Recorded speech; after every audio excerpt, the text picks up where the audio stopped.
చదువుకున్నాం. అందులో ఉన్న ప్రియ వచ్చి ఈ సంకీర్తన భాగాన్ని చదువుతుంది. అక్కడ మనము అనుసరిగా 66వ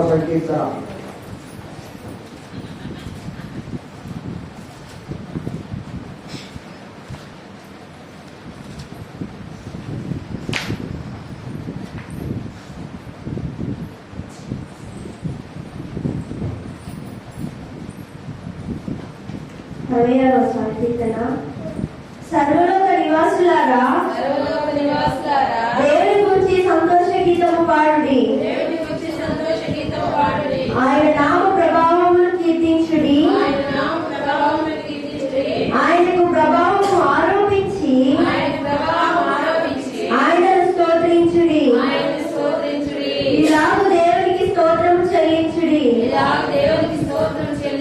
నీ కార్యములు ఎంతో భీకరమైనవి. నీ బలాతిశయమును బట్టి నీ శత్రువులు లొంగి నీ యొద్దకు వచ్చెదరు. సర్వలోకము నీకు నమస్కరించి నిన్ను కీర్తించును. నీ నామమును బట్టి నిన్ను కీర్తించును. దేవుని ఆశ్చర్య కార్యములను చూడరండి. నరుల ఎడల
దేవుని పరిశుద్ధ నామమునకు స్తోత్రం కలుగుగాక. హల్లెలూయా, హల్లెలూయా, హల్లెలూయా. సర్వలోక నివాసులారా దేవుని గురించి సంతోష గీతము పాడుడి. ఆమేన్. సర్వలోకానికి దేవుని సువార్త ఇక్కడ చెప్పబడుతుంది. దేవుని వాక్కు ఇక్కడ బయలువెళ్తుంది. సర్వలోక నివాసులారా అనగా ఈ లోకంలో నివసించే ప్రజలారా, ఈ లోకంలో నివసించే ప్రజలారా దేవుని గురించి సంతోష గీతము పాడుడి. వినరా? మనం ఇప్పుడు ఏం చేయాలా? ఏం చేయాలా? ఏడుస్తా పాడాలా? సంతోషంగా పాడాలా? సంతోషంతో పాడాలా. దేవుని సన్నిధిలో ఏమున్నాయంటే సంతోషం ఉంది, సమాధానం ఉంది. ప్రభు సన్నిధికి వచ్చినప్పుడు అందరూ ముఖాల్లో వెలుగు రావాలి. దిగులు, చింత అవన్నీ అక్కడే వదిలేయాలి. దేవుని ద్వారమంతరంలోకి నీ అడుగు రాగానే నీలో దేవుని శక్తి రావాలి. నువ్వు ఒక బలమైన శక్తిగా మార్చబడాలి. ఇహలోక సంబంధమైన ఆలోచనలు అన్నీ అక్కడే వదిలేయాలి. నీవుగా దేవుని సన్నిధికి రావాలి. నీ హృదయంలో ఏ దిగులు, ఏ చింత, ఏ బాధ పెట్టుకొని ఇక్కడ రావు. అవన్నీ వదిలేయాలి. కారణం ఏంటి? నా ప్రభు నా తోడుగా ఉన్నా. నా ప్రభు సన్నిధికి నేను వెళ్తున్నా. నా ప్రభు సన్నిధిలో ఉండే సంతోషం నేను అనుభవించాలి. నా ప్రభు ముఖదర్శనం నేను చేయాలి. నా ప్రభు నేను ఆరాధించాలి. నా ప్రభువును నేను కనపరచాలి. ఆయన మహిమా ప్రభావములు నేను ఆయనకి స్తోత్రించాలి. అనగా ఆయన ప్రభావములు ఆరోపించి ఆయనను స్తోత్రించుడి. హల్లెలూయా. ఇలా దేవునికి స్తోత్రము చెల్లించుడి. దేవుని నీ కార్యములు ఎంతో భీకరమైనవి. నీ బలాతిశయమును బట్టి నీ శత్రువులు నీ ఎదురుకు వచ్చెదరు. సర్వలోకము నీకు నమస్కరించి నిన్ను కీర్తించును. నీ నామమును బట్టి నిన్ను కీర్తించును. హల్లెలూయా. దేవుని కార్యములు భీకరమైనవి. దేవుని కార్యములు ఆశ్చర్యకరమైనవి. దేవుని కార్యములు అద్భుతమైనవి. దేవుని కార్యములు గొప్పవి. దేవుని కార్యములు ఘనమైనవి. ఆ ఘనమైన దేవుని ఆరాధించటం నువ్వు ఎట్లా ఉండాలా? కూలిపోతాను, తోలిపోతాను, దిగులుతోను, చింతతోను ఉండకూడదు. సంతోషంతో. అందుకే అన్నాడు మొట్టమొదటిగా దేవుని గురించి సంతోష గీతం పాడు.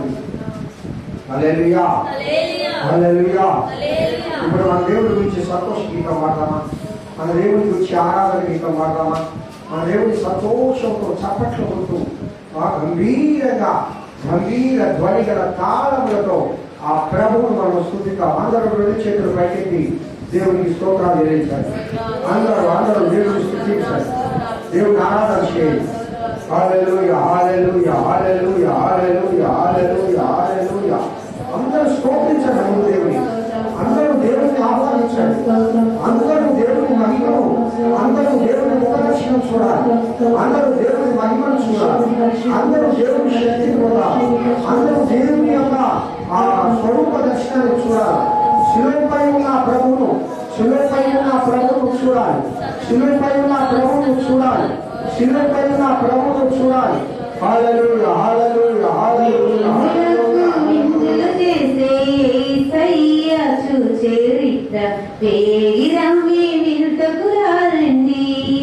ఓ సోదరులారా వేగిరామి వినుటకు రారండి.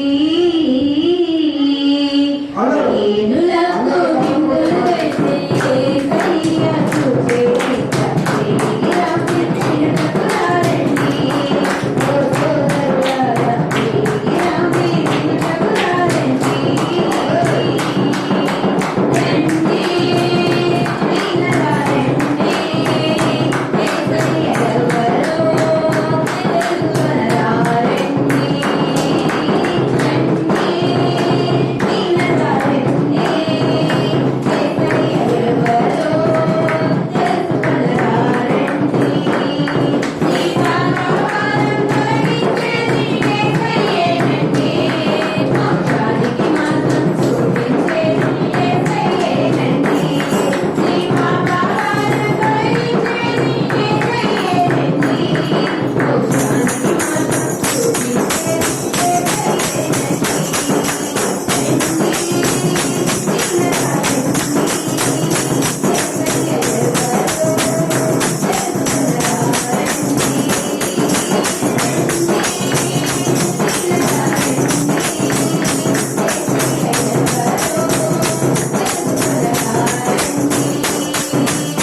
కూర్చున్నా మంచిది.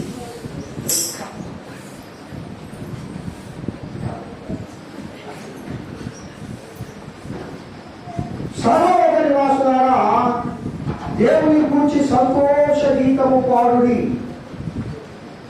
ఆయన నామ ప్రభావమును కీర్తించుడి. ఆమేన్. అందరూ పలుకుతాం ఈ మాట. సర్వలోక నివాసులారా, దేవుని గురించి సంతోష గీతము పాడుడి, ఆయన నామ ప్రభావమును కీర్తించుడి. అదే కీర్తన 47 రాసుకుంటూ పిల్లరా, సర్వజనులారా పలకటమ్మా, సర్వజనులారా ఆర్భాటము చేయుడి, చప్పట్లు కొట్టుడి, జయధ్వనులతో దేవుని గూర్చి ఆర్భాటము చేయుడి. అందరూ చప్పట్లు కొట్టి దేవుడు మన పక్కని అందరూ పరిశుభాత్మదేవుడు ఆహ్వానించండి. అందరూ కలుగుతూ ఒక నిమిషం సాగండి. నాతో నువ్వు మాట్లాడమని ఒక నిమిషం దేవుడితో మాట్లాడండి. ఏసైని అడగండి, ప్రభా నన్ను సన్నిహించు, ఈ దినం నీవు నాతో మాట్లాడాలి. దేవా దేవా నన్ను దర్శించు, నాతో మాట్లాడు. దేవా సూటిగా మాట్లాడు, నీ వెళ్ళలేని స్వరంతో మాట్లాడు, నీ దయగలిగిన హస్తం నాపై ఉంచు. దేవా నన్ను ముట్టు, నన్ను సరిచేయనా, నీ సన్నిధిలో నీకు తగిన విధముగా ప్రభా నన్ను మలుచుకోమని యేసు నామమున పేరిట వేడుకొనుచున్నాను తండ్రి. ఆమేన్, ఆమేన్, ఆమేన్. ప్రియులారా, సర్వజనులారా దేవుని గురించి సంతోష గీతము పాడుడి అని కీర్తనాకారుడు 66:1 చెప్తూ ఉన్నారు. ఆయన నామ ప్రభావమును కీర్తించుడి. అలాగే కీర్తన 45:1 ఏమంటున్నారంటే, సర్వజనులారా ఆర్భాటం చేయుడి, చప్పట్లు కొట్టుడి, జయధ్వనులతో దేవుని గురించి ఆర్భాటం చేయుడి. మంచిది. అందరూ నా వైపు చూడండి. ఇక్కడ ఏం చేయమంటున్నాడమ్మా?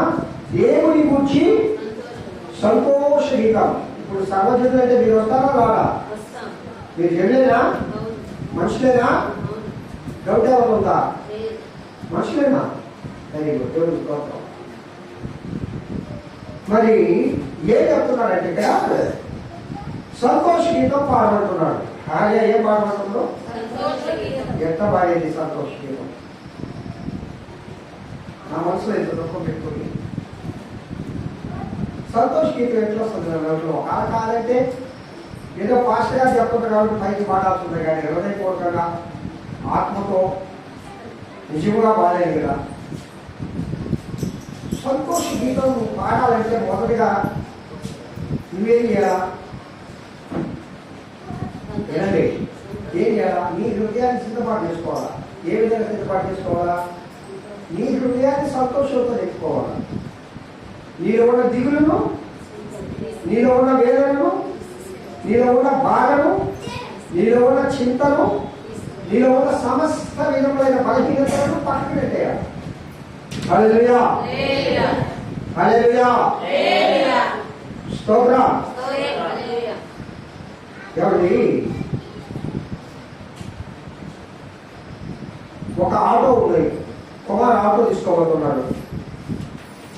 ఆ ఆటోలో కుమార్ సామాన్లన్నీ ఉన్నాయి. ఇప్పుడు నా సామాన్లు పెట్టాలి దాంట్లో. నా సామాన్లు అంటే చర్చికి సంబంధించి ఒక సువార్తకి వెళ్తా ఉన్నాం. ఈ మైక్ షీట్లు ఇవన్నీ పెట్టాలా. అప్పుడు కుమార్ ఎక్కడ పెట్టుకుంటాడు? పెట్టుకోవడానికి కుదరదా? కుమార్కి ఏమో ఆశగా ఉంది. ఏమని? వాళ్ళు వదిలేమా మూడు. వాళ్ళకి ఏమైనా ఆశగా ఉంది? ఆయనకి అయ్యగారిని ఈ యొక్క సామాన్లు ఆ ప్రార్థనా స్థలానికి తీసుకోపోవాలా. అప్పుడు కుమార్ ఏం చేయాలా? మొదటిగా ఆయన ఆటోలో సామాన్లన్నీ క్లీన్ చేయాలి. అవన్నీ కింద విడిచిపెట్టి మళ్ళా తీసుకోపోవచ్చని, తర్వాత దేవుడికి సంబంధించినవన్నీ తీసుకొని అక్కడ తీసుకోపోవాలి. అంతేగా రెండు తీసుకోపోవాలట. రెండు పట్టవు, ఆ స్థలం సరిపోదు. అప్పుడు కుమార్ అనుకున్న దాన్ని నెరవేర్చగలిగాడు. ఏమని?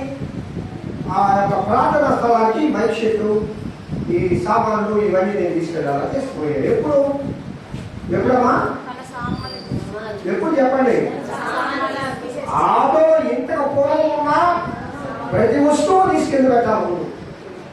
ఈ పెట్టాలి కదా, పెద్ద పెద్ద బాక్సులు. మరి ఈ పెద్ద బాక్సులు ఇవన్నీ దేవుడికి సంబంధించినవన్నీ పెట్టాలంటే పూర్వం అన్నీ తీసి పక్కన పెట్టాలి. అప్పుడు మాత్రమే ఈ సామాన్లన్నీ తీసుకొని ఆ యొక్క ప్రాంతం స్థలానికి పోవద్దు. అలా పోయాడు. ఇప్పుడు ఇక్కడ దేవుడు మనకి ఏం చెప్తున్నాడు? సంకీర్తన భాగంలో సర్వజనులారా, సర్వజనులు బీబీసీ సంఘస్థులారా సంతోష గీతము పాడతారా? ఇప్పుడు సంతోషంగా ఉన్నారా? మీరు హృదయంలో ఉండే పక్కన తీసి పెట్టారా?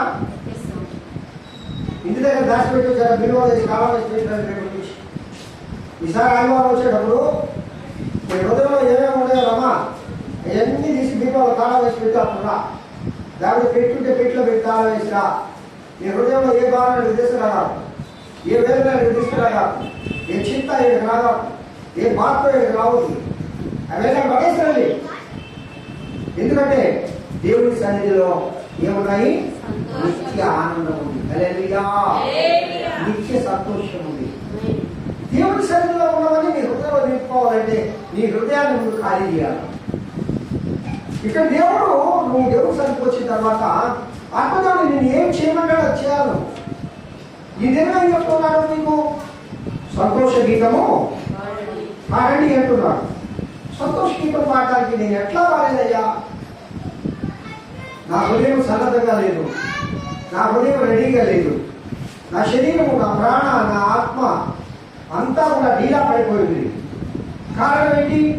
ఇంట్లో ఉండే బాధలు, ఇంట్లో ఉండే శోధనలు, నా కుటుంబంలో ఉండే వేదనలు, నా భవిష్యత్తు పైన ఉండే నాకు ఒక నిరాశ. చాలా మంది ఇలా నిరాశలు ఎందుకు కూరుకుపోతారంటే వాళ్ళకి అనుకున్నది నెరవేరినప్పుడు నిరాశ అయిపోతారు, దిగులు చెందుతూ ఉంటారు, చింత వస్తుంది, వేదన వస్తుంది. అనుకున్నది జరగాలంటే నువ్వేం చేయాలా? నువ్వు అనుకున్నది జరగాలంటే ఆ జరిగి ఛాయ్ దగ్గరికి పోవాలి. రేషన్ తెచ్చుకోవాలి. సీరమ్మ ఎక్కడి నుంచి? రేషన్ షాప్ నుంచి. రేషన్ షాప్కి వెళ్ళి ఆటోలో రేషన్ తీసుకొని ఇంటికి తెచ్చుకుంటేనే స్కూల్ కాడికి తెచ్చుకుంటుంది. నాకు రేషన్ కావాలా, నాకు ఒక్కొక్కసారి అంటే అంటారు కూర్చొని. ఆటో పంపిస్తే కదా, ఏ ముద్ర వేస్తే కదా. అసలు ఏ ముద్ర వేయకుండా నీకు సాక్షి లేకుండా బిగినటువంటి నాకు రేషన్ కావాలా, నాకు రేషన్ కావాలా, నాకు రేషన్ కావాలి పోతే అందుకే అక్కడ కొన్ని పనులు ఉంటాయి కదా, అవి మనం పూజ చేయాలి కదా. అలాగే నేను ఉంటే చిక్కులు బాగా వేరే ఊరు తీసేస్తాను అనుకుంటున్నాము. ఏం పక్కమా ఎవరు తీసేస్తారు? ఈ లోపల ఎవరు తీసేది?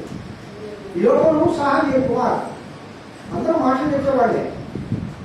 ఈ లోపల నీకు అనుకున్న జరగాలే, అన్నింటిలో ఫెయిల్ అయిపోతున్నావు. ఫెయిల్యూర్ ఫ్యామిలీ, ఫెయిల్యూర్ జీవితం, ఫెయిల్యూర్ అభివృద్ధి లేదు. ఎక్కడ వేసిన పొగలంటే అక్కడే ఉన్నావు. నెలకి భారాలు పెరిగిపోతూ ఉన్నాయి. అప్పుల భారాలు కానీ, కుటుంబ భారాలు కానీ, లేక అనారోగ్య భారం కానీ, మాట భారం కానీ, ఇవన్నీ పెరిగిపోతూ ఉన్నాయి.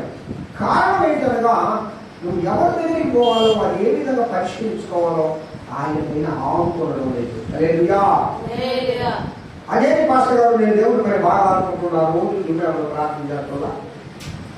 నేను ఉదయాన్నే లేచి ప్రార్థన చేస్తా, యోగుడే ప్రార్థన చేస్తా, నేను బాగా ఆడుకుంటున్నాను. కళ్యాణం అనొచ్చు. నిజమేనమ్మా, మీరు ప్రార్థన చేస్తున్నారు, దేవుడి దగ్గరకు వస్తున్నారు, మంచిదే. నేను చెప్పేది ఏంటంటే సంపూర్ణంగా దేవుడిపై ఆధారపడాలి. సంపూర్ణంగా దేవా ఇది నువ్వు నాకు చేయాలంటే, నా వల్ల ఈ భారాన్ని నువ్వు ఈ దినం తీసివేయాలంటావా? నువ్వు అంటున్నావు కదా సంతోషించడం భారమని. ఈ వేదనలో, ఈ శోధనలో, ఈ బాధలో, ఈ చింతలో ఏ విధంగా అయ్యా నేను సంతోషించడం పాడేది? ఏ విధంగా అయ్యా నేను స్తోత్రించేది? ఏ విధంగా అయ్యా నేను చప్పట్లు కొట్టేది? ఏ విధంగా అయ్యా నీ నామాన్ని గణపరిచేది? ఏ విధంగా అయ్యా ఆర్భాటం చేసేది? ముందు నన్ను సరిచేయి ప్రభువా. హల్లెలూయా, హల్లెలూయా. ముందు నాలో కూడా ఈ భారాన్ని దించే ప్రభువా.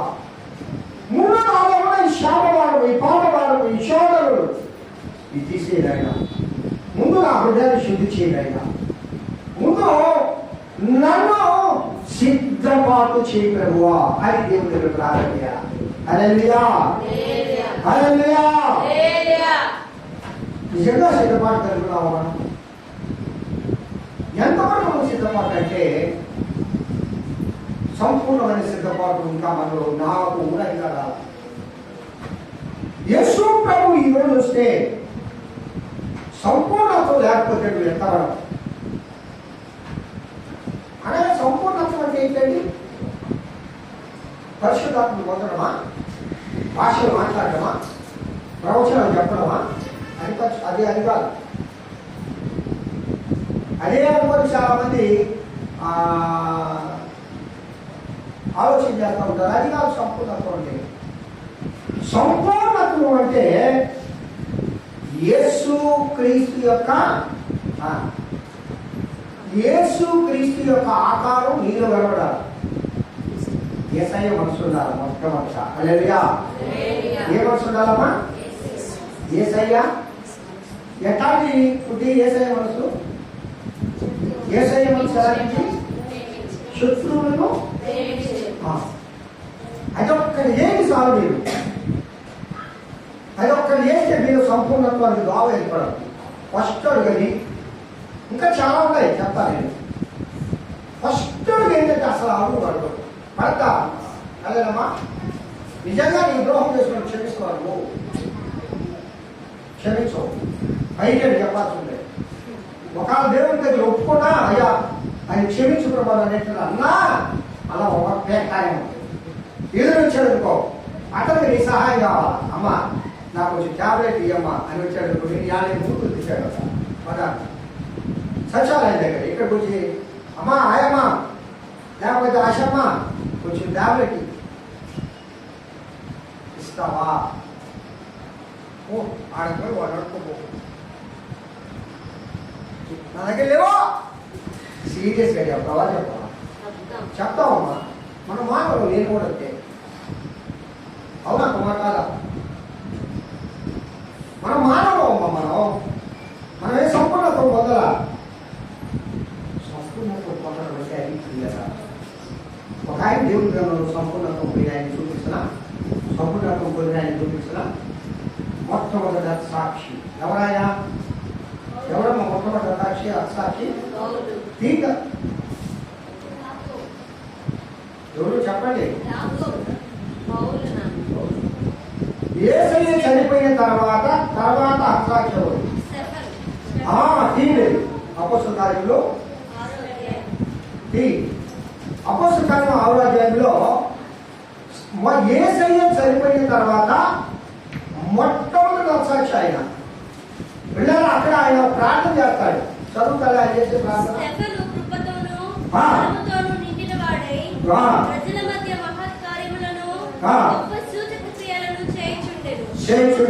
అప్పుడు లెబర్తీయులనబడిన సమాజములోను, కురేనీయుల సమాజములోను, అలెగ్జాంద్రియుల సమాజములోను, కిలికియ నుండి ఆసియా నుండి వచ్చిన వారిలోను కొందరు వచ్చి స్తెఫనుతో తత్కరించిరి గాని మాటల యందును అతడు అగపరిచిన జ్ఞానమును అతడు ప్రేరేపించిన ఆత్మను వారు ఎదిరింపలేకపోయిరి. అతనిలో ప్రవేశించిన ఆత్మను వారు ఎదిరింపలేకపోయి అప్పుడు వారు వీడు మోషే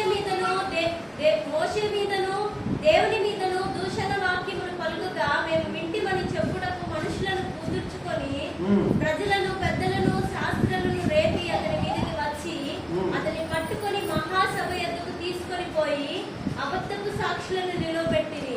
వారు ఈ మనుష్యుడు ఎప్పుడునూ ఈ పరిశుద్ధ స్థలములకును మన ధర్మశాస్త్రములకును విరోధముగా మాట్లాడుచున్నాడు. ఈ నజరేయుడైన యేసు ఈ చోటును పాడు చేసి చాలు. ఇక్కడ 6వ అధ్యాయము 7వ అధ్యాయము అంతా కూడా స్తెఫను గురించి ఉంది. ఇక్కడ స్తెఫను ప్రార్థన చేస్తాడమ్మా. ఏం ప్రార్థన చేస్తాడు? తండ్రి, వీరేం చేస్తున్నారో వీరెరుగురు కనుక వీరిని క్షమించు అనే ప్రార్థన. ఇంకొకటి 17వ వచనం చదువుతుంది. 7:15 సభలో కూర్చున్న వారందరూ అతని వైపు తేరి చూడగా అతని ముఖంలో దేవదూత రూపంలోనే కనబడెను. ఎట్లా కనబడిందంట?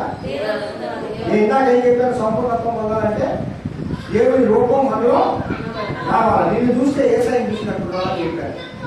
అంటే ఇక్కడ స్టెఫను ముఖాన్ని చూస్తే సభలో కూర్చున్న వాళ్ళందరికీ ఆయన ఏ విధంగా కనిపిస్తున్నాడమ్మా? చెప్పండి. ఎవరుందంటే దేవుడి ముఖమే. అంటే ప్రకాశమానంగా కనిపిస్తుంది. అనగా ఇక్కడ సంపూర్ణత్వం పొందేడా లేదా స్టెఫను? ఆయన మానవుడేగా, ఆయనకి రక్తమాంసాలు ఉన్నాయిగా. ఎవరి స్టెఫను కూడా మానవుడే. స్టెఫను కూడా శారీరక కోరికలు, శారీరక ఆశయాలు ఉన్నాయి. స్టెఫను కొడితే దెబ్బలు, తిడితే రోషం వస్తుంది. స్టెఫను గాయమైతే కోపం వస్తుంది. స్టెఫను పండితుడండి. చదవండి 6-7 అధ్యాయాలు. పిల్లగా ఆ ఇంటికి వెళ్ళిన తర్వాత బైబిల్ మొత్తం దేవుడి చిత్తం ఏంటో ఆయన అక్కడ వాళ్ళు చెప్పేశాడు. విలువగా చెప్పాడు. ఇజ్రాయేల్ దగ్గర నుంచి యేసుక్రీస్తు ప్రభు వరకు ఆ మాటలోమా తండ్రి ఎన్నో వచ్చిందని చెప్పు. అతను ఇప్పుడు ప్రార్థన చేస్తున్నాడు. చూడండి, మోకాళ్ళు నీ ప్రభువా గొప్ప శబ్దంతో పలికెను. ఏమమ్మా? గొప్ప శబ్దంతో పలికెను. ఏం పలికాడు? వారి మీద పాపము మోపకమని. అంటే వాళ్ళు క్షమించాలా లేదా? ఏం ప్రార్థన చేయాలి ఆయన? మోకాళ్ళు ప్రభావాలను క్షమించు అంటే వాళ్ళందరూ బతమైపోతున్నప్పుడు స్టెఫనుకి ఏ శక్తి ఉంది తెలుసా? స్టెఫనుకి దేవుడి శక్తి ఉందండి. మీరు కూడా పొరపాటున పరిశుద్ధాత్మ పొందినప్పుడు, ఆత్మలో మాట్లాడుతూ ఉన్నప్పుడు, ప్రవచనంలో మాట్లాడుతూ ఉన్నప్పుడు ఎవరిని కూడా శాపంగా మాట్లాడకండి. అది తప్పనిసరిగా జరగదు. దైవజనుడు కూడా ఎవరిని దేవుని వాక్యం చెప్పేటప్పుడు కానీ, దేవుని ఆత్మ పూర్ణుడైనప్పుడు కానీ ఎవరిని శపించకూడదు. పిల్లరా, అక్కడ దేవుని ఆత్మ పనిచేస్తూ ఉన్నది. నువ్వన్న కార్యం జరగదు. ఆశీర్వదించాలే కానీ శాపం వచ్చిన నీ నోట ఉండకూడదని దేవుడు చెప్పాడు. చూసారా, ఇక్కడ సంపూర్ణత్వం పొందాడా లేదమ్మా స్తెఫను? కళ్యాణమ్మ మానవుడే ఆయన. ఆయన దెబ్బలు దొబ్బిరాదమ్మా, వస్తుందా? రాళ్ళతో కొట్టారమ్మా, నీచపు మాట్లాడి అన్నారమ్మా, మధ్యలో కూర్చొని పెట్టాడు, వాళ్ళు ముందర చుట్టూ చేయలేరు. ఆయన తెలుసున్నాడు చంపేస్తారని. ఆయన చంపడానికి ప్రయత్నాలు చేస్తూ ఉన్నాడు. అయినా ఈయన మొదట చేశాడు. ఏంటది? శత్రువులను క్షమించాడు. ఆయన మొదటడు ఎప్పుడైతే చేశాడో పిల్లరా, దేవుడు ఆకాశం తెరవబడిపోయిను. ఆయన చూశాడు దర్శనం. అయితే అతడు పరిశుద్ధాత్మతో నిండికొనిన వాడై అప్పుడు పరిశుద్ధాత్మతో నిండుకొనిన వాడై ఆకాశము వైపు తేరి చూచి దేవుని మహిమను యేసు దేవుని కుడిపార్శ్వమందు నిలిచి ఉండుటయు చూచి ఆకాశము తెరవబడుటయు మనుష్య కుమారుడు దేవుని కుడిపార్శ్వమందు నిలిచి ఉండుటయు చూచుచున్నానని చెప్పెను. దేవుని గ్రంథంలో ఈ దర్శనాన్ని దృష్టిలో ఎంతమంది ఉన్నారు చెప్పండి? ఎంతమంది ఉన్నారు? యోహాను అవును కూడా చూశాడండి. మూడో ఆకాశం ఒక మనిషి ఉండేలో అక్కడ మూడవ ఆకాశములకు ఎత్తబడేలో అని ఆయనే చెప్తాడు. కానీ ఆయన నేను పోయాను, నేను చూశానని చెప్పడు.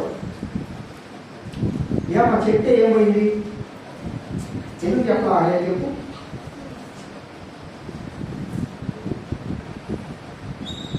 నేను గొప్పని, నాకు ఇన్ని శక్తులు ఉన్నాయి, నేను దైవ దర్శనం చూశాను అని ఎవరు చెప్పుకోకూడదు. చెప్పుకుంటే గర్వము నాశనమై నిలబడిపోతాడు. అపోస్తలుడైన పౌలు గారు చేస్తామాట. కాబట్టి ఒక్క మనుషులు అన్నారు. కాబట్టి పౌలుకున్న ఆధిక్యతలు అంతా ఇంకా అసలు పౌలు శారీరక పరిమాణం చెప్తాయని చరిత్రలో రాసిన మొత్తం మాట్లాడాలి. రేఖాగోపం ఎంతమంది అయినా వింటారు, నన్ను ప్రశ్నిస్తాను. 4.5 అడుగు ఇస్తామా అమ్మా? ఎంతో మా చిరంజీవి అంటున్నారా? చిరంజీవి అయితే 5 అడుగులు అంటే నీకంటే పొట్టోడు ఇంకా 6 అడుగులు. చిరంజీవి పొట్టోడు, ఇంకా అంతకంటే పొట్టోడు. అంటే మా మౌని ఎంత ఉంటుందా? పుట్టి అంత, పుట్టి 4.5 ఎక్కువ. చెప్పులే సిగ్గుపడదు. 4.5 కదా, 4.5 పద్ధతి పెట్టిపోయి. పౌరులు నీ ఎత్తుంటాడమ్మా. ఏనండి బాగా, పౌరులకు వయసుతో సంబంధం లేకుండా చిన్నప్పుడే బట్టుకు మొత్తం ఒక ఎండు లేదంట బట్టుకుడు. ఇంకొకసారి దొడ్డికాళ్ళు అంటే ఈ 2 కాళ్ళు ఈ విధంగా ఉంటాయి. దొడ్డికాళ్ళు సన్నగా ఉండేవాడట. చూడడానికి అంత ఆకారం అది పౌరుది. చూడండి, పౌరుడు శారీరకంగా బలహీనుడు. తరచుగా అంట పౌరు గారికి మలేరియా జ్వరం వచ్చేట శరీరం బలహీనుడు. తరచుగా జ్వరం వస్తుంది, తరచుగా జబ్బులు వస్తాయి. ఇప్పుడు వేరే చూడండి, మన జ్వరం వచ్చేది మళ్ళీ నేను బాగాలేదంట. అంటే బలహీనమైన వారికి షుగర్ జబ్బు ఉండేవాళ్ళు అంటే ఒక వచ్చిందంటే బాగుంటుందిగా. మనలో బలహీనత ఉంటే బలహీనత ఒకసారి వస్తే వారు మళ్ళీ ఈరోజు మెల్లమెల్ల అంటూ పోతారు, టమాటా పడిపోతారు. కారణం ఏంటంటే శరీరంలో రోగ నిరోధక శక్తి తక్కువ ఉంది. పౌరు గారి పరిస్థితి అమ్మ, ఆయన ఆకారంలో 4.5 అడుగు, దొడికాళ్ళు, బట్టపురి ఒక ఇంటి కొడుతాడు. అలాంటి పౌరుడు దేవుడు ఎట్లా పడుతున్నాడు? బలహీనుడైన పౌరుడు. ఈ లోకంలో ఒక అందగాడు కాదు పౌరుడు. ఈ లోకంలో బలహీనుడు, శక్తిహీనుడు. అనేక మార్లు పౌరులు గారు అంటారండి, బలహీనుడు అనే నన్ను ఆయన తన బలమైన దేవుడు, ఆయన బలమైన హస్తంతో మనం ముట్టాడంటాడు. 2వ కొరింథీయులకు రాసిన పత్రికలో 7వ అధ్యాయంలో ఉండదు. సరే, చదవలేదు కానీ సమయం సరిపోదు. పిల్లరా, ఆ పరిస్థితులలో నుండి దేవుడు పైకెత్తి పౌలు వాడుకున్నాడు. నువ్వు అనుకోవచ్చు, నాకు చదువు లేదు. నేను మన ఇంటికి వచ్చిన ఎలీషా పాత్ర గారు, ఆయన అందరూ తెలుసా మీక? చెప్పాడు మనక 5వ తరగతి కూడా అసలు బడికి పోయిందో వాళ్ళదో తెలియదట. ఆయనకి వాళ్ళ నాన్న బడికి పోమంటే పోయేవాడు కాదట. వాళ్ళ అమ్మ చిన్నప్పుడు ఆయన 4 years అప్పుడు చచ్చిపోయిందంట. వాళ్ళ అమ్మ, వాళ్ళ డాడీ వచ్చాడుగా, ఆయన చెప్పాడు ఆయనకి 4 సంవత్సరాలు అప్పుడే చనిపోయింది వాళ్ళ అమ్మ. అసలు బడికి పోయడం వాళ్ళు కూడా తెలియదంట, చదవడానికి రాదంట, అక్షరాలు గుర్తు లేదంట. ఎప్పుడైతే దేవుని నమ్ముకున్నాడో, దేవుని సేవలోకి వచ్చాడో, దేవుని కృప పొందాడో, అప్పుడు కన్నడం ఇవ్వాలని ఉంటాడు. అయ్యగారు ఇంగ్లీష్ వచ్చాను అడిగా నేను, ఒళ్ళయ్య గారు నాకు కన్నడమే ఎస్ఐ ఇచ్చింది, నాకు ఇంగ్లీష్ రాదు, తెలుగు రాదు, హిందీ రాదు, వేరే భాషలు ఏం రాదు, తమిళం కూడా అర్థం చేసుకుంటాను.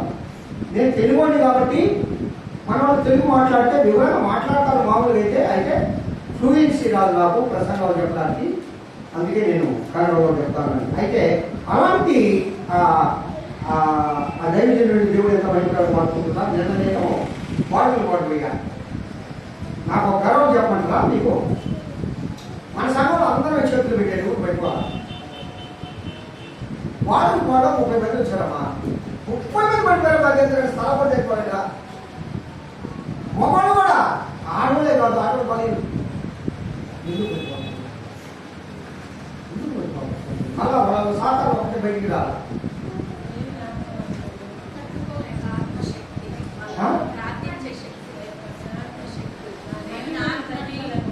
బలహీనమైన ఆత్మలు, దేవునిలో బలం కలిగి లేదు. దేవునిలో నువ్వు బలం కలిగి ఉంటే కింద పడవు.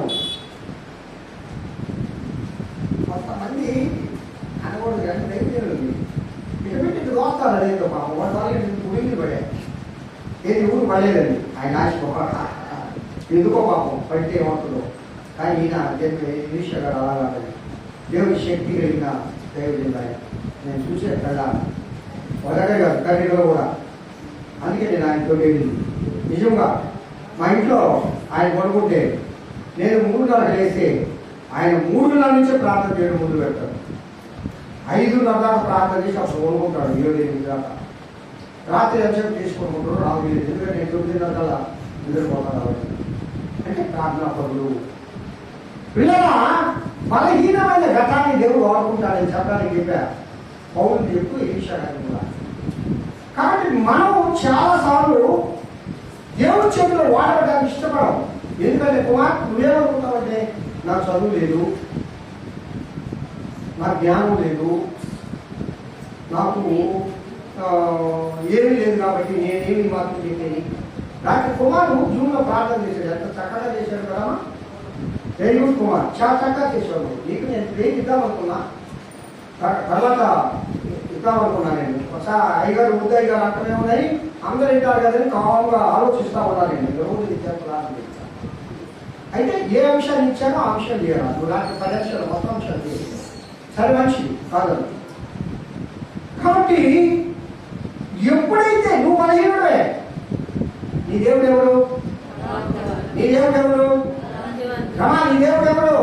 బలవంతుడైన దేవుడు, శక్తివంతుడైన దేవుడు, కృప కలిగిన దేవుడు, నిన్ను బలపరచగలిగిన దేవుడు, నీకు సమస్తము ఇవ్వగలిగిన దేవుడు, నిన్ను ఆశీర్వదించగలిగిన దేవుడు, నిన్ను మహిమతో నింపగలిగిన దేవుడు, నిన్ను నిలబెట్టగలిగిన దేవుడు, నీ దేవుడు ప్రేమ కలిగిన దేవుడు. హల్లెలూయా, హల్లెలూయా, హల్లెలూయా. కాబట్టి నేను బలహీనురాలి అని నేను అనుకోవద్దు. పౌలు కంటే బలహీనుడు కాదుగా, పౌలు కంటే బలహీనురాలు కాదుగా. కానీ జ్ఞానం పౌలు చాలా జ్ఞానవంతుడు. శారీరకంగా బలహీనుడే కానీ గమనీయులు పాదాల యొక్క ధర్మశాస్త్రాన్ని పారాయణం చేసిన వారు అపోస్తలుగా సౌలుగా ఉన్నారు.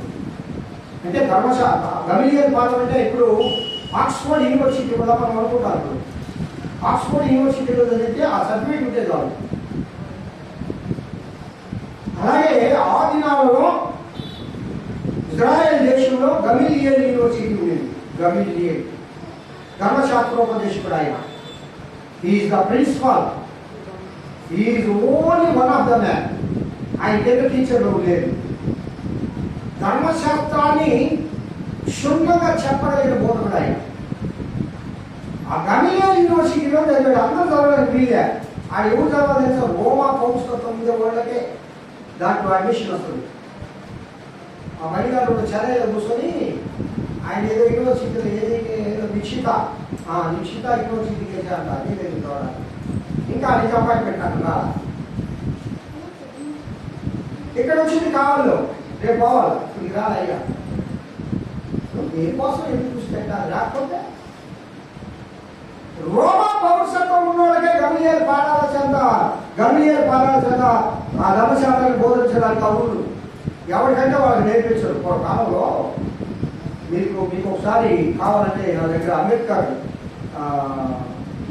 జీవిత చరిత్రను చదవండి, నేను ఇస్తాను మీకు. మళ్ళా ఇయ్యాల తీసుకొని ఆమెను రాష్ట్రపతి ఆయన ఒక కాలంలో చదువుకునేటప్పుడు పిల్లరా స్కూల్కి వెళ్ళాలని ఆశ, చదవాలని ఆశ. నేను స్కూల్కి వెళ్తే చెడాలుగా వెళ్ళు బయట ఎక్కువ చేశాడు. అప్పుడప్పుడు గ్రామం ఉంటుంది కదా. అసలు ఇంకొక సంగతి చెప్పనా, ఆయనకంటే ముందు తరంలో ఎవరైనా అంటరాని వాళ్ళు చదివే ఆ శ్లోకాన్ని వింటే వాడిని పిలిచి ఆ శివుడు శిశం పొందించుకోనట. అంటే నీకు అక్కర్లేదురా ఎంత బాగుంది. ఎక్కడ షార్ట్ ఉంటాయా పలానాయన నువ్వు చదువుతుంటే విన్నాడని వాడు చెప్పాడనుకో, వాడి దేశాలు వాడు చోటు చేసి ఏంటంటే లేదురా, చండాలు లేదురా. ఈ యొక్క దేవుని మాట వినేది నువ్వు పని అంటే వరుడు వాడు అని. అలాగే అంబేద్కర్ గారిని కూడా దోషిస్తే పిల్లరా ఆయన బయట ఉంది. ఆయన ఒక పర్మిషన్ అడిగాడు మళ్ళా వాడు డాడీ పోయి, అయ్యా పంతులు గారు మా వాడు లోపలికి రాడు, ఎవరిని తాకడు, అలా దూరంగా కూర్చుంటాడు కింద. నువ్వు చెప్పేది వింటాడు. పర్మిషన్ మీరు వాడు నాన్న అప్పుడు ఉండే రాజుల దగ్గర పనిచేసేవాడు. అంబేద్కర్ గారు నాన్న రాజుల దగ్గర పనిచేసేవాడు. కొన్ని అసలు వాడు ఎవరు తెలుసా? హిందీలో కాదు, హిందీలో చెప్పులు కుట్టేవాడు ఏమంటారమ్మా? ఇలా అంటారమ్మా, వాళ్ళ నాన్న చెప్పులు ఉంటే వాళ్ళ వంశం అది. హిందీలో చెప్పులు ఉంటే వాళ్ళు ఏమంటారు సరే?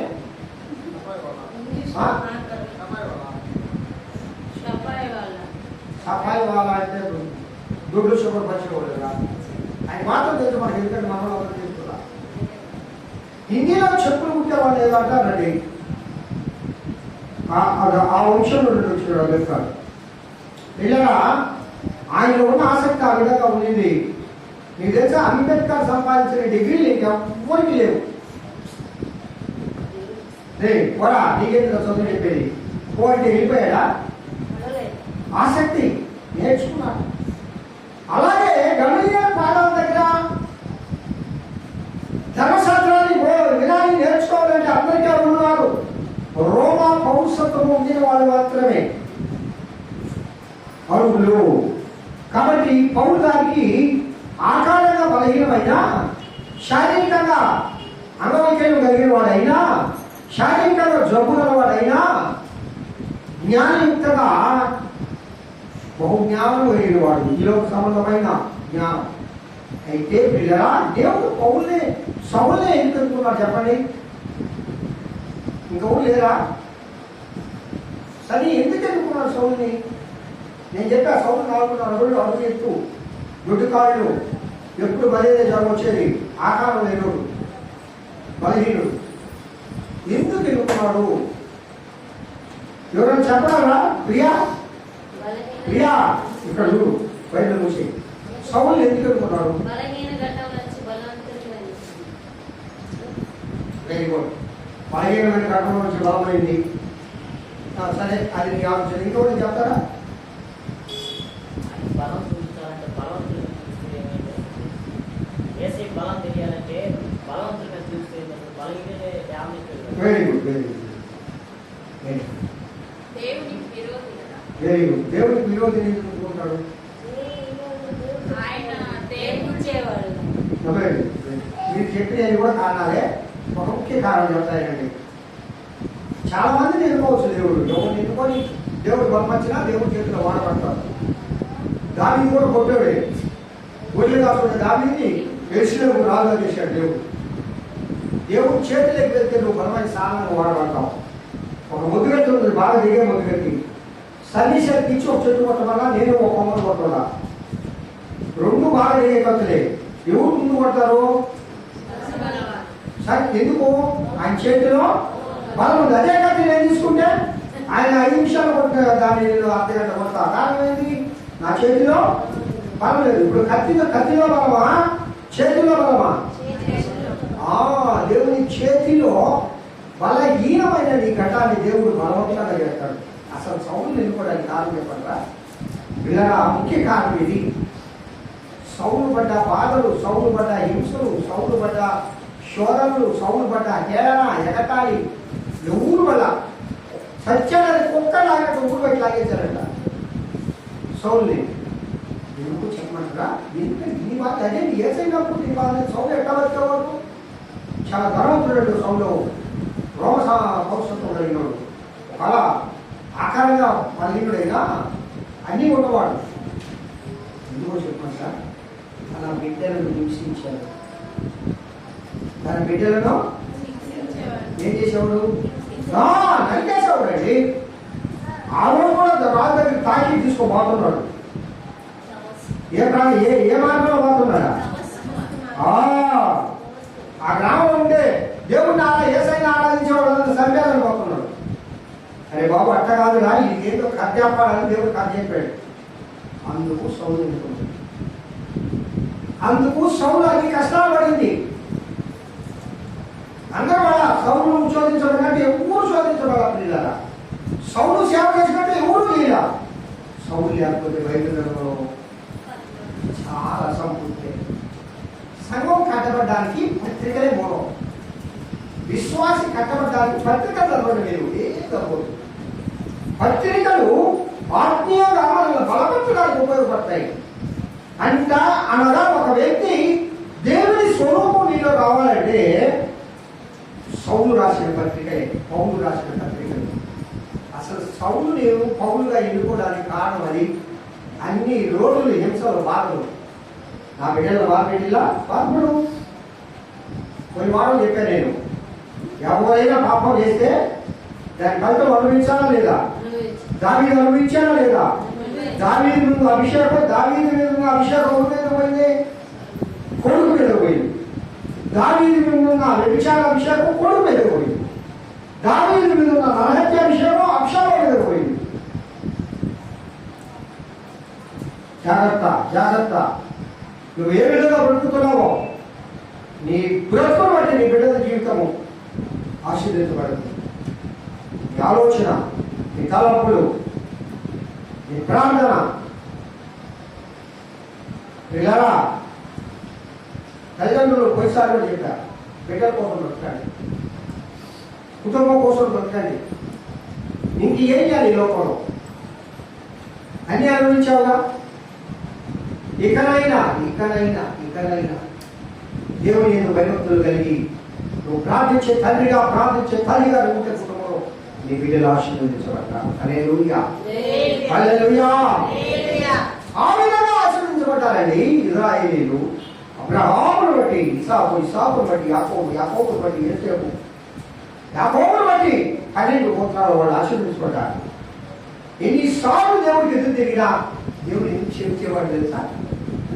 ఆయన కోపము రవ్వులు కూడా చూడాలి అంటాడు. కానీ వెంటనే ఆయనకు ఒక జ్ఞాపకం వస్తుంది. ఏంటి?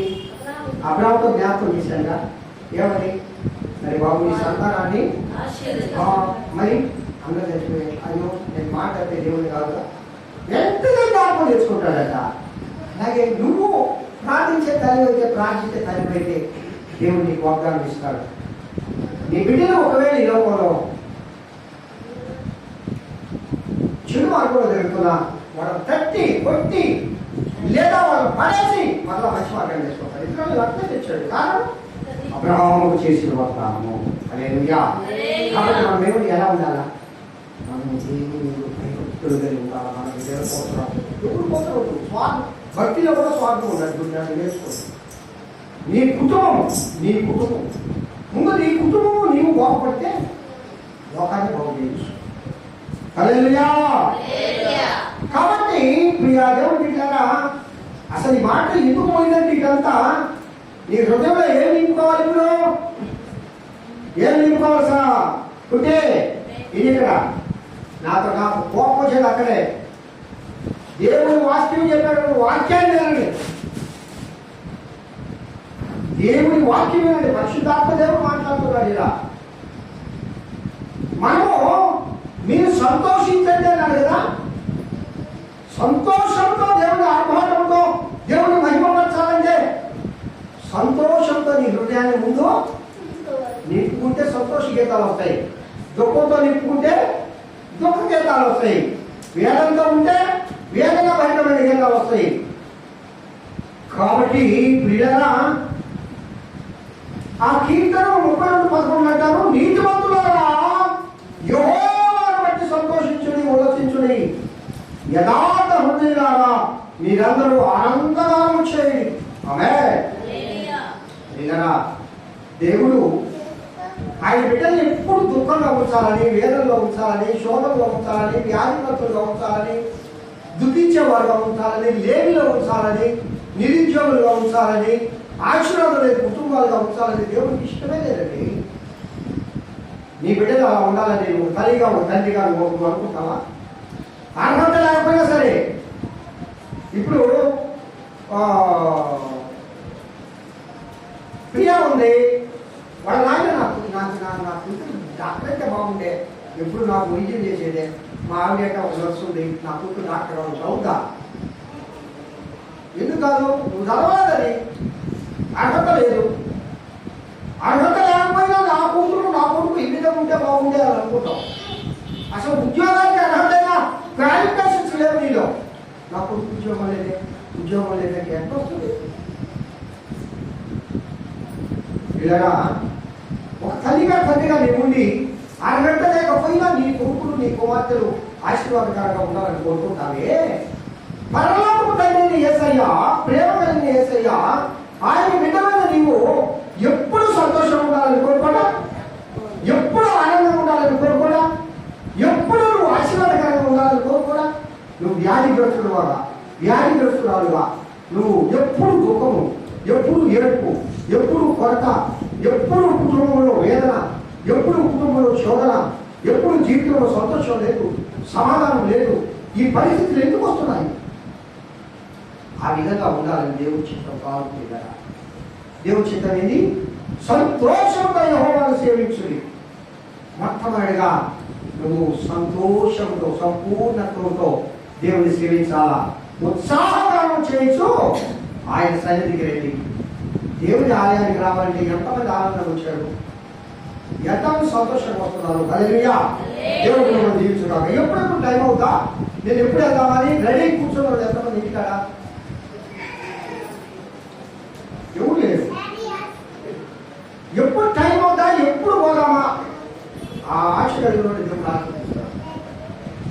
కానీ ఏ పాటలు అయితే పోవచ్చు, ఇంటికాడ పనుల ఇందాక బండి ఎందుకు రాలేదామంటే ఇంటికాడ పనులు చెప్పలేదు.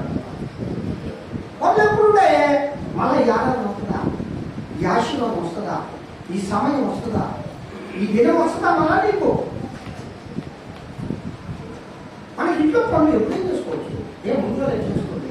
8:30 చేస్తే కొన్నట్టు 10 గంటలు చేస్తే కొన్నట్టు. ఎందుకు? డ్యూటీస్కి పోవాలంటే, కాలేజీకి పోవాలంటే 7 గంటలకు ఎందుకు చేస్తారు? ఇలా ఆదివారం అనే ఆదివారమే మనకు పండుగ దినం. క్రిస్టియన్స్కి ఎన్ని పండుగ దినాలు తెలుసా? ప్రతి సండే ఈజ్ ద ఫెస్టివల్. హల్లెలూయా. ప్రతి ఆదివారం పండుగ రండి మనకి. అలా క్రిస్మస్ ఈస్టర్ కాదు, ప్రతి ఆదివారం పండుగ అనుభవించేవారు, ఆత్మలో ఆనందించేవారికి, దేవునితో మాట్లాడేవాళ్ళకి, దేవుని కృప పొందే వాళ్ళకి, దేవుని సన్నిధిలో గడపడం అంటే పండగే కదా, దేవుని సన్నిధిలో గడపడం అంటే సంతోషమే కదా, సమాధానమే కదా. కాబట్టి ప్రియ దేవుని బిడ్డారా, సర్వలోకము నీకు నమస్కరించి నేను కీర్తించను, నీ నామమును బట్టి నేను కీర్తించను. రండి యెహోవాను గూర్చి ఉత్సాహపరిచే విధము మన రక్షణ కృపను బట్టి సంతోషగానం చేయడం అంటారు 9వ సంగీతం 1వ వచనంలో ప్రియులారా. కాబట్టి మన దేవుని బట్టి మనము సంతోషగానం చేయాలా, ఆనందగానం చేయాలా, ఉత్సాహగానం చేయాలా. నువ్వు ఉత్సాహంగా, నువ్వు సంతోషంగా, నువ్వు ఆనందంగా ఉండాలంటే మొట్టమొదటిగా నీ జీవితాన్ని సిద్ధపాటు చేసుకోవాలి. హల్లెలూయా, హల్లెలూయా. దేవా నేను నీ కోసం బ్రతుకుతాను, దేవా నేను నీ బిడ్డగా బ్రతుకుతాను, దేవా నాలో ఉన్న ఈ సామాన్లు, పాత సామాన్లు, పాత వారాలు, పాత భక్తులు, ఈ పాత ఆలోచనలు, ఈ చెడు ఆలోచనలు, ఈ మరకమైన జీవితం, ఈ యొక్క శుద్ధి లేని జీవితం, ప్రభా అంతా నేను శుద్ధి చేసుకుంటున్నాను. నీ తెల్లని వస్త్రం నాకు దయచి, నీ మహిమ వస్త్రం నాకు దయచి, నీ నీతి వస్త్రం నాకు దయచి, నీ ఆశీర్వాద వస్త్రం నాకు దయచి, నీ సంతోష వస్త్రం నాకు దయచి, ఈ మలిన వస్త్రం నేను దూరం చేయి ప్రభా. అయ్యా నన్ను సంతోషంతో నింపు, నన్ను ఆశీర్వాదంతో నింపు. నేను అప్పుడు సంతోషంగా నిన్ను గానం చేస్తా, ఉత్సాహంగా నిన్ను గానం చేస్తా, చప్పట్లు కొట్టు నిన్ను గానం చేస్తా, గంభీర ధ్వనిగా శబ్దముతో దేవా నిన్ను నేను ఆరాధిస్తా. మొదటిగా నన్ను చేసేనా, మొదటిగా నన్ను నీకున్నానా, మొదటిగా నాలో ఉన్న వాళ్ళని తీసుకున్నానా అని ప్రభు సన్నిధిలో ప్రార్థన చేసుకోవాలి. సిద్ధపాటు అవసరం. సిద్ధమైన దేవుని ఆనందంతో సంతోషంతో మనం గానం చేయాలంటే నీతి మంతులారా అంటాడు, దేవుని నమ్మిన బిడ్డలారా అంటాడు.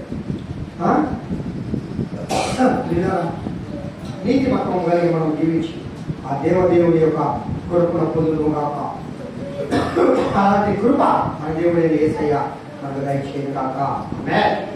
సిద్ధపాటుతో వచ్చే సండే మనందరం మన ప్రభు సన్నిధిలో కలుసుకుందులు కాక. హల్లెలూయా, హల్లెలూయా, హల్లెలూయా.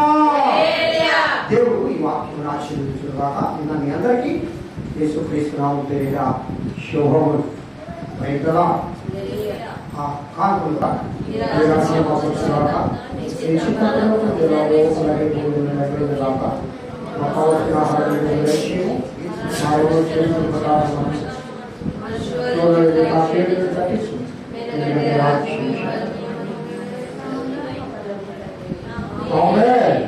మన తండ్రి దేవుడు కుమారుడైన యేసుక్రీస్తు పరిశుద్ధాత్మకు నిత్య సహవాసము ఈ వాక్య వింటున్న వీళ్ళందరికీ సర్వ పరిశుద్ధులకు సర్వకృతంగాలి. ఇంతవరకు దేవుని ఆలయం వచ్చే దేవుడిని ప్రార్థించిన ప్రతి బిడ్డకు, ఇంకా అనారోగ్యంగా ఉండి ఆలయానికి రాలేక మంచంలోనే ఎంతో కనీతో ప్రార్థించిన బిడ్డలకు ఇప్పుడు ఎల్లప్పుడు సదాకాలంతో నడిపించుగాక. ఆమేన్. ఆశీర్వాదం